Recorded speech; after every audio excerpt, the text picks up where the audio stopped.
इस पाठ में राहुल जी ने अपनी पहली तिब्बत यात्रा का वर्णन किया है, जो उन्होंने सन 1929-30 में नेपाल के रास्ते से की थी। चूंकि उस समय भारतीयों को तिब्बत यात्रा की अनुमति नहीं थी, इसलिए उन्होंने यह यात्रा एक भिखमंगे के छद्मवेश में की थी। लेखक की यात्रा बहुत वर्ष पहले जब फरी कलिंगपोंग का रास्ता नहीं बना था, तो नेपाल से तिब्बत जाने का एक ही रास्ता था और इस रास्ते पर नेपाल के लोगों के साथ साथ भारत के लोग भी जाते थे। यह रास्ता व्यापारिक और सैनिक रास्ता भी था, इसलिए इसे लेखक ने मुख्य रास्ता बताया है। तिब्बत में जाति पाति छुआछूत का सवाल ही नहीं था और वहां औरतें पर्दा भी नहीं करती थीं। चोरी की आशंका के कारण भिखमंगों को कोई घर में घुसने नहीं देता था और अपरिचित होने पर भी आप घर के अंदर जा सकते थे। जरूरत के अनुसार अपनी झोली से चाय दे सकते थे।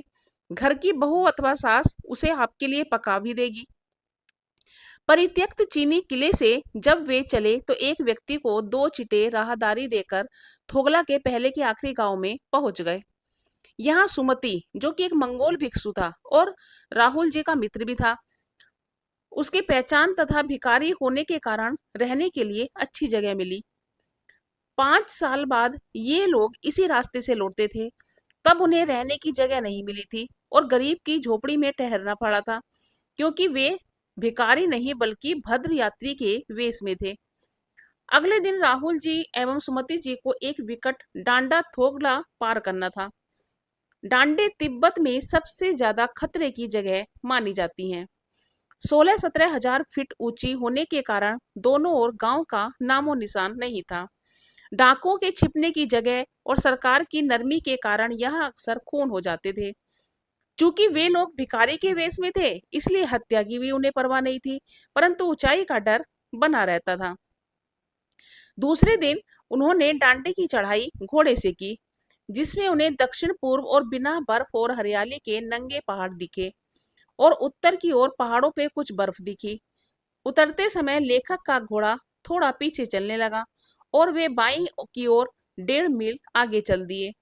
बाद में पूछकर पता चला कि लंगकोर का रास्ता दाहिने की तरफ, जिससे लेखक को देर हो गई तथा सुमति नाराज हो गए, परंतु जल्द ही उनका गुस्सा ठंडा भी हो गया और वे लंगकोर में एक अच्छी जगह पर ठहरे।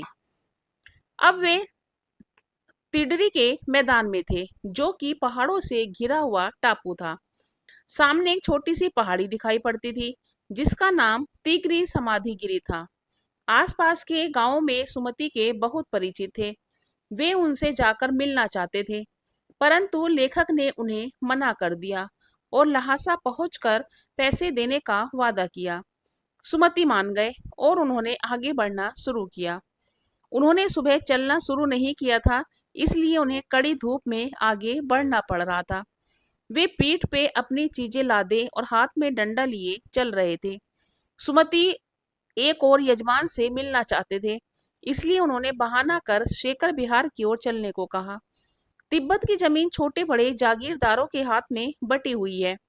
इन जागीरों का बड़ा हिस्सा मठों के हाथ में है। अपनी अपनी जागीर में हर जागीरदार कुछ खेती खुद भी करता है, जिसके लिए मजदूर उन्हें बेगार में मिल जाते हैं। लेखक शेखर की खेती के मुखिया भिक्षु नमसे से मिले। वहां एक अच्छा मंदिर भी था, जिसमें बुद्ध वचन की हस्तलिखित 103 पोथियां रखी थीं, जिन्हें पढ़ने में लेखक रम गए। इसी दौरान सुमति ने आसपास अपने यजमानों से मिलकर आने के लिए लेखक से पूछा, जिसे लेखक ने मान लिया। दोपहर तक सुमति वापस आ गए। चूंकि तिडरी वहां से ज्यादा दूर नहीं था, इसलिए उन्होंने अपना सामान पीठ पर उठाया और नमसे से विदा लेकर चल दिए। सुमति का परिचय वह लेखक को यात्रा के दौरान मिला, जो कि एक मंगोल भिक्षु था। उनका पूरा नाम लोब जड शेख था, जिसका अर्थ है सुमति यानी कि प्रज्ञ, और सुविधा के लिए